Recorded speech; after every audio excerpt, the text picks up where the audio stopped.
Hi నండి సతీష్.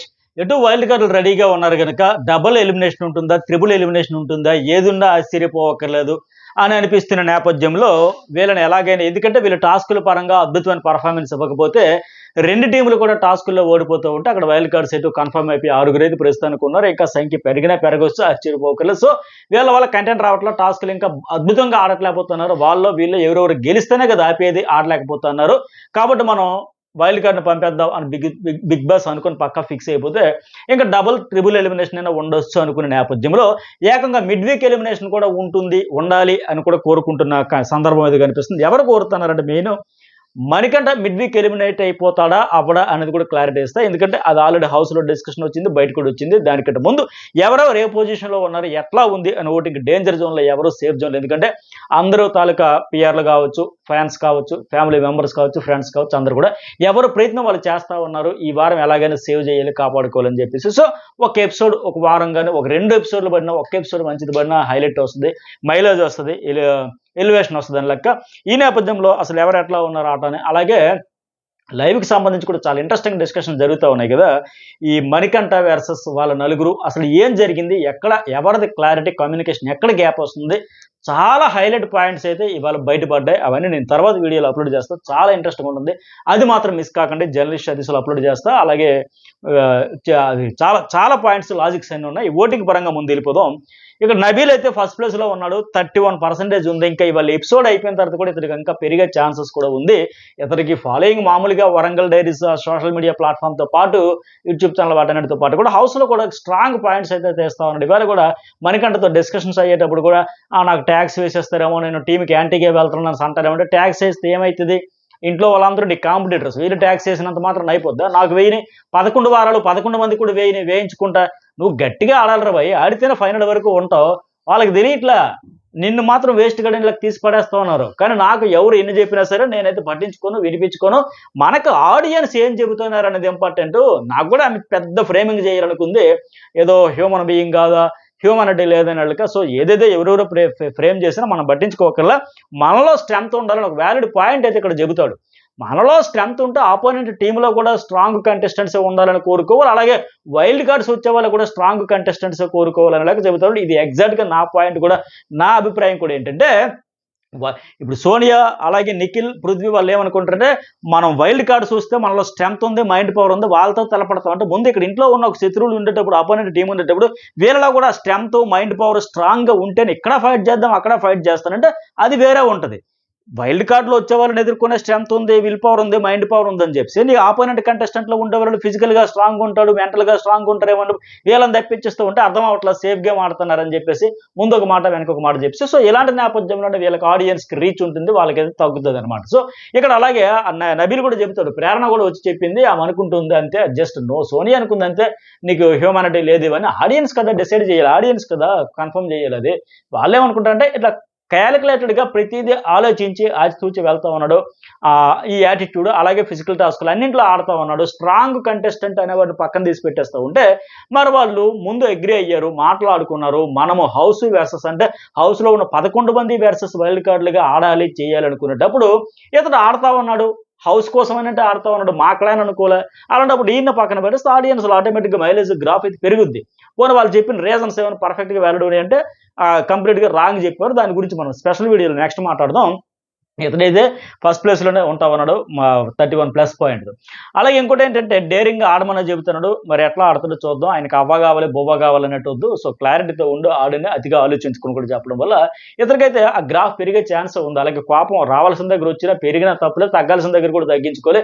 అంతే తప్ప భయపడ్డాలు, బతిమిలాడ్డీలు ఇవన్నీ వద్దు. ఇక్కడ హౌస్‌లో మనుషులు చెప్పేది వినక నీ మనసు చెప్పేది వినంటే ఇతను కాన్ఫిడెన్స్ లెవెల్స్, క్లారిటీ, కన్‌ఫ్యూజ్ లేకుండా, భయపడకుండా డూ ఆర్ డై అన్నట్టుగా ఆడుతున్నాడు గనుక సో ఆడియన్స్ కనెక్ట్ అయితున్నాడు అనిపిస్తా ఉంది. క్లారిటీతో వస్తుంది. అలాగే తర్వాత ప్రేరణ కూడా 20% ఉంది. ఇంకా పెరిగే ఛాన్స్ కూడా ఉంది ఈవేళ కూడా. ఎందుకంటే మణికంఠ విషయంలో ఆవిడ చాలా స్ట్రాంగ్‌గా, కాన్ఫిడెంట్‌గా ఉంది. ఆయన ఆడతాడు అని ఉంది. అలాగే పక్కోడిని తీసేసినప్పుడు సాక్రిఫైస్ చేశాడంటే దానికోసం క్లారిటీ కోసం అవునా చేశారని వదిలేయకుండా వాడెందుకు చేసేస్తాడు, వాడు చెప్పాడా మీరు ఆడండి అని వదిలేసాడా? వదిలేసే టైప్ కాదే, ఆ నైజం కాదే, ఆ నేచర్ కాదే, ఆయన వదిలేసాడంటే మేము ఎట్లా నమ్మేస్తాం అనేలా కలుగుతూ ఉంది. ఏదో సినిమాలో 'మిర్చి' సినిమాలో అంటది కదా, ఎవడో చెబితే నలుగురు మనుషులు వేసుకుని వెంటేసుకుని వచ్చేస్తారు. నీ ఒక ఊరు ఆయన వెనక ఉందని ఎలారా మర్చిపోయారు, ఎవడో చెప్తే మీరు ఎలారా నమ్మేస్తారు అన్నట్టుగా ఆయన చెప్తే మేము నమ్మేస్తాం అనుకున్నారేంటి, అంత సీన్ లేదులే, వాడు ఆడతాడు ఖచ్చితంగా, ఆడే కంటెస్టెంట్ స్ట్రాంగ్ ప్లేయర్, కాన్ఫిడెన్స్ ఉందని ఈ స్టాండ్ తీసుకోవడం పక్కల విషయంలో కూడా అసలు ఏం జరిగిందో మాకు తెలియాలి లేక అడగడం ఇవన్నింటి వల్ల కూడా కనెక్ట్ అవుతారు. అలాగే ఆమె కూడా స్ట్రాంగ్గా ఫైట్ అయితే చేస్తుంది. మరి కొన్ని మాటలు అప్పుడప్పుడు ఇసిరేస్తుంది. ఈరోజు కూడా చిల్లర్ ఫెలోస్ అనేసి ప్రోమోలో చూసాం. ఇలాంటివి మరి ఏంటి, ఎలా సమర్థించుకుంటూ చూడాలి కానీ బట్ పాయింట్ స్టాండ్ ఫెయిర్గానే ఆడుకుంటూ పోతుంది. ఆ టెంపర్ లూజ్లో అప్పుడప్పుడు ఒక పదం జాలవారుతుంది, అవి తప్ప అంతా బాగానే ఉంది. ఈమె కూడా 20 ఎలా ఉంది. ఇక మణికంఠ ఇతనికి ఇంకో 1% పెరిగి 22% అట్లా ఓటింగ్ జరుగుతుంది. మనకంటే కూడా బాగా డిసప్పాయింట్ అయిపోయి ఒంటరిగా కూర్చొని కూడా డిస్కషన్ చేస్తూ ఉంటాడు. బిగ్ బాస్ ఇంకా నా వల్ల కావట్లేదు బిగ్ బాస్, మిషన్ ఇంపాసిబుల్లో ఉంది బిగ్ బాస్, నాకు ఇప్పుడు ఉన్నట్లుగానే నేను ఉన్నది ఉన్నట్టుగానే ఇప్పుడు ఉన్నట్టుగానే ఇలా ఇంటికి వెళ్ళిపోతే నేనేనా అని మా వాళ్ళు అనుకుంటారు. నా జ్ఞాపక శక్తి కూడా అయిపోయింది, నా బాడీ కూడా సహకరించట్లా, అన్ని రకాలుగానే అయిపోయింది. నా నుంచి మరి ఏ రకమైన జ్యూస్ రాదేమంటే చెరుకు పిప్పులాగా, నేను ఒక చెరుకు రసం పిండినట్టు పిండేశారు, చెరుకు పిప్పులా మారిపోయాను. నువ్వు ఇంకా నా నుంచి పిండలో హౌస్ మేట్స్ పిండలేరు బిగ్ బాస్, ఇంకా నా వల్ల అయిపోయింది బిగ్ బాస్, ఇంకా పంపించేస్తే వెళ్ళిపోతాను లెక్క ఆయన చెబుతున్నాడు. మిడ్ వీక్ ఎలిమినేట్ అయిపోయినా పర్వాలేదని లెక్క మాట్లాడుతున్నాడు. అంటే అంత లో అయిపోయి కనీసం నా ఒపీనియన్ తీసుకోకుండా, నన్ను మాట్లాడనీయకుండా తిరిగి వీళ్ళే బ్లేమ్ చేశారు, ఎట్లా చేశారు అనే దాని గురించి ఆయన వివరించకుండా చెప్పుకుంటున్నాడు అనమాట. నేను ఏం చేసినా అది రాంగ్ అయిపోతుంది, నా రాత ఎలా ఉంది నాకో తెలియట్లా, ఈ షోకి రాకముందు ఎందుకు పుట్టా నా ఫీలింగ్ ఉండేది. బట్ ఇప్పుడు మెల్లమెల్లగా చేంజ్ అవుతుంటే నా లైఫ్ బెటర్ అవుతుంది అనుకుంటే ఈ ఫైట్స్ అవుతున్న ప్రతిసారి అసలు ఇంకా ఎందుకున్నానా అనిపించేస్తుంది. ఎవరు కావాలని చేస్తారు బిగ్ బాస్, నేను ఏమైనా చేస్తానా, ఇవన్నీ నాకు అవసరమా, నేను రైట్ డెసిషన్ తీసుకున్నా బట్ దాన్ని తప్పు అని పోట్రే చేస్తున్నారు. ఒకప్పుడు తప్పు చేసినా రైట్ అని వాదించే కాన్ఫిడెన్స్ ఉండేది, ఇప్పుడు అది కూడా లేకుండా పోతుంది, అన్నీ లూజ్ అయిపోతామని. సో ఎలిమినేట్ చేసేయండి big boss, sorry big boss, eliminate చేసేయండి బిగ్ బాస్, పంపించేయండి బిగ్ బాస్, నా 100% ఇచ్చేసాను బిగ్ బాస్ అని బతిమలాడుతూ ఉన్నాడు. ఇంకా ఫిల్టర్ లేకుండా మాట్లాడు సార్, ఇంకేం లేదు పంపించేయండి ప్లీజ్ ప్లీజ్ ప్లీజ్ అని రిక్వెస్ట్ చేస్తూ ఉన్నాడు ఆయన. ఈ హౌస్లో ఉండాలన్న భయం వేస్తుంది బిగ్ బాస్, ఇంకా నా వల్ల కాదు, మీకంటూ ఒక ఫిజికల్ ఫామ్ ఉంటే బాగుండేది బిగ్ బాస్, మీతో అంటే డైరెక్ట్గా బిగ్ బాస్ అంటే వాయిస్ తప్ప మనిషి ఎవరు కనబడరు కదా, సో మీరు ఆ ఫిజికల్ ఫామ్ ఉంటే బాగుండేది, మీతో మాట్లాడేసి వెళ్ళిపోయేవాడిని. సో ఇంకో 2-3 రోజులు ఓపిక పడితే నేనే ఎలిమినేట్ అయిపోతాను. నాకున్న డర్టీ హ్యాబిట్ ఏంటంటే మనసులో ఏముందో అదే చెప్పేసుకుంటా వెళ్ళిపోతూ ఉంటా, ఏది ఆలోచించి చేసే రకం కాదు అని ఆయన చెబుతున్నాడు. ఆలోచిస్తాడు, ఎక్కువగా ఆలోచిస్తాడు, 1కి 2 సార్లు ఆలోచిస్తాడు, 2కి 10 సార్లు ఆలోచిస్తాడు, ఓవర్ థింకింగ్ కూడా చేస్తాడు. బట్ ఆయన ఏమనుకుంటాడంటే ఏదో ఆలోచించకుండా చేసేస్తానని చెప్పేస్తున్నాడు కానీ ఆలోచిస్తాడు. అయితే ఫ్రస్ట్రేట్ బాగా అయిపోతూ ఉన్నాడు. నేను ఆ టీం గురించి ఆలోచించాడంటే ఒక్క సెకండ్లో టీం గురించి ఆలోచించేసి మాట్లాడడానికి నేను మిషన్ ఉన్నట్టుగా మాట్లాడేసా, నా ఒపీనియన్ అని చెప్పా, బట్ దాన్ని ఏమో తిరిగి నాకే బూమరాంగ్ చేస్తాను లెక్క. పైగా నేనెందుకు సాక్రిఫైస్ చేస్తాను బిగ్ బాస్, నేనెందుకు పిచ్చోడు నా చేయడానికి, టాస్క్లు ఆడాలని కొట్లాడేవాడిని నేనెందుకు సాక్రిఫైస్ చేస్తే, ఎందుకు ఇలా పోర్ట్రేట్ చేస్తారో నాకు అర్థం కావట్లేదు, ప్లీజ్ బిగ్ బాస్ నన్ను పంపేయండి, మిడ్ వీక్ ఎలిమినేషన్ అయిపోయినా పర్వాలేదు ఇలా ఆయన చెబుతా ఉన్నాడు. అసలు ఎంతకీ ఇతను సాక్రిఫైస్ చేశాడా చేయలేదా, దీని వెనక ఏం జరిగింది, నిఖిల్కి ఇతనికి మధ్య జరిగిన కాన్వర్జేషన్ ఏంటి, ఆ తర్వాత దాన్ని ఎలా పోర్ట్రే చేశారు, ఈ గొడవంతా ఎందుకు వచ్చింది, పంచాయతీ అంతా దీని వెనక జరిగిన అసలైన ఏమంటారు దాన్ని చిదంబర రహస్యం ఏంటి, ఆ టాప్ సీక్రెట్ ఏంటి అనేది అయితే మొత్తం రివీల్ అయ్యింది. లైవ్ చూసరికి మొత్తం అందరి కళ్ళు ఇలా విచ్చుకునే హైలైట్స్ అన్ని జరిగినాయి. నెక్స్ట్ వీడియోలో దాని గురించి మాట్లాడదు. మొత్తానికి ఇతను మిడ్ వీక్ ఎలిమినేషన్ అయితే అడుగుతూ ఉండి పంపేయండి పర్వాలేదు లేక, అదైతే అవ్వదు, ఓటింగ్ ప్రకారం చేస్తారు. ఒకవేళ వాళ్ళు ట్విస్ట్లో ఇవ్వాలంటే ఓటింగ్ పరంగా లీస్ట్లో ఉన్న వాళ్ళు మిడ్ వీక్ ఎలిమినేషన్ చేయాలన్నా చేస్తారు తప్ప ఒక కంటెస్టెంట్ అడిగాడాను ఎలాగైతే పంపించారు కదా. బాగా హెల్త్ ఇష్యూస్ వస్తే అప్పుడు కూడా 1కి 4 సార్లు అడిగి ఇక చేయలేని పరిస్థితి, చేతులు ఎత్తేసే పరిస్థితి వస్తూ ఉంటుంది తప్ప ఇతను అడిగాడైతే పంపరు. బట్ ఆయనైతే అంత ఒత్తిడికి గురైపోయాడు అనమాట, దెబ్బతో కాన్ఫిడెన్స్ అంతా పోయి లో అయిపోయి డల్ అయిపోయి డౌన్ అయిపోయి పోయినా పర్వాలా బాబోయ్ నన్ను పంపించిన లెక్క. మరి దీనికోసం ఫుల్ క్లారిఫికేషన్తో నెక్స్ట్ వీడియో ఉంటుంది. అలాగే ఈ వీడియో చూసే ముందు లైక్స్ కూడా చేయండి, ఎక్కువ లైక్స్ చేస్తే ఎక్కువ మందికి రీచ్ అవుతుంది, మీ లైక్స్ పెరుగుతున్న కొద్దీ రీచ్ కూడా పెరుగుతూ ఉంది. సో ప్రతి వీడియోలో నా స్పెషల్ రిక్వెస్ట్ ఏంటంటే లైక్స్ చేయండి. నా వీడియోస్ అన్నీ కూడా జెన్యూన్గా ఫెయిర్గా ఉంటాయి, అందులో ఎలాంటి కాంప్రమైజ్ కాను. ఏ కంటెస్టెంట్ బాగా స్ట్రాటజీస్ ఫెయిర్గా ఆడితే ఎక్సలెంట్గా ఆడారు అని చెప్తే, ఎవరు రాంగ్ స్ట్రాటజీలు వేశారు, అయ్యో ఇలా ఆడారంటే అది కూడా చెబుతా, అయ్యో ఏంటి ఇలా చెడగొట్టుకున్నారు చేతుల ఆట అని కూడా చెబుతా, అందులో మొహమాట ఉండదు. అలాగే పృథ్వీ కూడా ఒక 1% కొద్దిగా నిన్న టాస్క్ అయితే ఎరగొట్టేశాడు, నబీల్ వర్సెస్ పృథ్వీ అదరగొట్టేసి ఆడాడు. మరి ఇక్కడికి వచ్చేసరికి జలస్ ఫీల్ అవుతున్నాడు ఏమో మరి. అట్లాగే మణికంఠ విషయంలో కూడా వాళ్ళందరూ మోటివేట్ చేశారు, ప్రెజర్ తెచ్చారు, ఆయన కూడా చెప్పాడు 2 అబ్బాయిలు 2 అమ్మాయిలు ఉండాలి, మరి ఇక్కడికి వచ్చిన అబద్ధం ఆడుతున్నాం అంటున్నారు. అలాగే యష్మి ఓ స్టాండ్ తీసుకొని చెప్పింది, మేమందరం మాతో పోల్చుకుంటే వాళ్ళ ఫిజికల్ స్ట్రెంత్ ఉంది, నువ్వు వీక్ అని.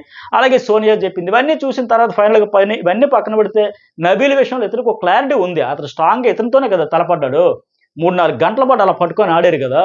బట్ కాదు లేదు అన్నట్టుగా మాట్లాడడం. మరి ఫిజికల్ స్ట్రెంత్ ఉంటే మనం ఆడదాం, మన కాన్ఫిడెన్స్ ఉండాలి. ఆ కాన్ఫిడెన్స్ వైల్డ్ కార్డ్స్ వస్తే ఆ ఫిజికల్ స్ట్రెంత్ పవర్ ఉపయోగించి ఆడతామని ఎలాగైతే పృథ్వీ చెబుతున్నాడో, మరి నబీల్ కావచ్చు, సీత క్లాన్లో ఉండే వాళ్ళు కూడా ఆ ఫిజికల్ స్ట్రెంత్ కానీ మైండ్ పవర్ కానీ ఉన్నా సరే దాన్ని కూడా ఎదుర్కొంటాం, ఆడతాం అనేటప్పుడు ఒక కంటెస్ట్ అదిరా కావాల్సింది. ఈడరా ఫైటర్ అంటే ఇలాంటి కంటెస్టెంట్ రావాలి బిగ్ బాస్, కానీ ఆడియన్స్ కనెక్ట్ అవుతారు.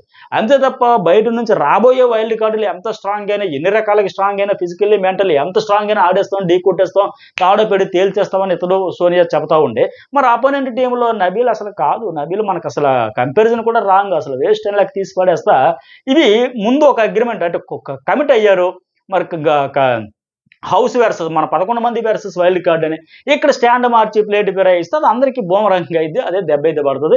ఎనివే నిన్న బాగా ఆడాడు, అద్భుతంగా ఆడాడు. నేను మార్నింగ్ వీడియోలో కూడా చెప్పి మంచిగా ఓటింగ్ పెరుగుతుందని, ఇప్పుడు తగ్గించుకునే పరిస్థితి వస్తుంది. నెక్స్ట్ ఆదిత్య ఇతని మధ్య చాలా టఫ్ ఫైట్ ఉంది. కొన్ని సందర్భాలు కొన్ని చోట్ల ఆదిత్య కూడా కొద్దిగా క్రాస్ చేసేస్తూ ఉన్నాడు ఓటింగ్. మొత్తానికి పృథ్వీ, ఆదిత్య, సోనియా వీళ్ళ ముగ్గురే, సోనియా కంప్లీట్గా లిస్ట్లో ఉంది. అయితే ఏమంటే సోనియా ఈ వారం స్టార్టింగ్ కంటే ఇప్పటికి బెటర్గా 5-6 నుంచి ఇప్పుడు 7-8% వరకు వచ్చింది. కొన్ని దగ్గర అది కూడా పెరుగుతోంది. ఈ ఆదిత్య పృథ్వీని కూడా క్రాస్ చేసి వచ్చి ఇంకా రేపు మిడ్ నైట్ వరకు ఉంది కనుక, ఎందుకంటే ఆమె ఫ్యాన్స్, ఫాలోవర్స్, ఫ్యామిలీ మెంబర్స్ అందరూ ఫ్రెండ్స్ కావచ్చు, అందరూ కూడా వాళ్ళ పర్టికులర్ ఏరియా, ఆమె సొంత ఊరు ఆ ఏరియాలో కూడా గట్టిగా ప్రచారం అయితే చేసుకుంటున్నారు. తప్పేముంది, మన ఊరు అమ్మాయి, మన ఆడబిడ్డ, ఓట్లు వేయండి గెలిపించండి, దాంతో మన అని ఫీలింగ్ వస్తుంది. ఎంత కాదనుకున్నా లేదనుకున్నా లోకల్ మన అని ఫీలింగ్ వస్తుంది కనుక అది ఎవరి ప్రయత్నం వాళ్ళు చేస్తూ ఉన్నారు. సో ఆమెకు కూడా ఓటింగ్ అయితే పెరుగుతూ ఉంది. ప్రస్తుతానికి లీస్ట్ వీళ్ళ ముగ్గురు ఉన్నారు, సోనియా, ఆదిత్య, పృథ్వీ. కొన్ని చోట్ల ఆదిత్య 6 ప్లేసులు ఉంటే పృథ్వీ కంప్లీట్గా ఆదిత్య 4 ప్లేసులు ఉంటే పృథ్వీ 5 ప్లేసులు ఉంటున్నాడు. కొన్ని చోట్ల వాళ్ళిద్దరు పొజిషన్స్ మారుతుంది. కంప్లీట్గా 6వ స్థానంలో అయితే సోనియా ఉంది. 4-5 స్థానాలు మాత్రం ఆదిత్య, పృథ్వీ మధ్య దోబూచులాట అవుతుంది. వీళ్ళిద్దరికి చాలా దగ్గరగా 1-2% మాత్రమే సోనియా ఉంది. సో వీళ్ళు లిస్ట్లో ఉన్నారు. మరి చూద్దాం ఎవరు ఎలిమినేట్ అవుతారు ఏంటనేది. ఇంకా 1.5 డే ఉంది కనుక. అలాగే మన న్యూస్ బోర్డులో కూడా ఓటు వేయండి. కమ్యూనిటీలో ఒపీనియన్ పోల్ ఉంది. వీడియో చేసే సమయానికి 30,000 ఓట్లు వేస్తే అందులో నాగమణికంట లేదా ప్రేరణకు 38% వేశారు. నబీల్కి ఏమో 31%, ఆదిత్య 11, పృథ్వీ 10, సోనియా 9-10% 1% పెరిగింది. అటు జర్నలిస్ట్ సదస్సులో 23,000 వరకు ఓట్లు వేస్తే అందులో నబీల్కి ఏమో 37%, 1% మళ్ళీ పెరిగింది. ప్రేరణ 22%, అట్లాగే నాగమణికంట 18%, పృథ్వీ లేదా సోనియా కోసం 12, ఆదిత్య వంకేమో 11. సో మొత్తానికి ఇట్లా ఉంది. డబుల్ ఉంటుందా, మిడ్ వీక్ ఉంటుందా అంటే ప్రస్తుతానికి అయితే మిడ్ వీక్ ఉండదు, నో డౌట్. ఇంకా చూద్దాం మరి డబుల్ ఇస్తాడా, ట్రిపుల్ ఇస్తాడా ఏంటనేది. వీళ్ళైతే డేంజర్లో ఉన్నారు. ఇంకా 1.5 డే ఉంది కనుక ఏదైనా జరగచ్చు. వీళ్ళ ముగ్గురులో ఎవరైనా మరింత ఒక 2% పెంచుకుని ముందుకు పోవచ్చు, ఏదైనా జరగచ్చు. సో ప్రతి ఓటు వాల్యుబుల్ వేయండి. దీని తర్వాత అప్లోడ్ చేసే వీడియో మాత్రం మిస్ కాకండి. అసలు ఈ పంచాయతీ అంతా ఎక్కడ వచ్చింది, ఎందుకు వచ్చింది, ఎక్కడ కమ్యూనికేషన్ గ్యాప్ వచ్చింది, అది స్ట్రాటజీయా, మాస్టర్ మైండ్ ఆడి కన్నింగ్ గేమ్ ఆడుతాను, ఫుల్ క్లారిటీ అందులో ఇస్తా. అదైతే మిస్ కాకండి.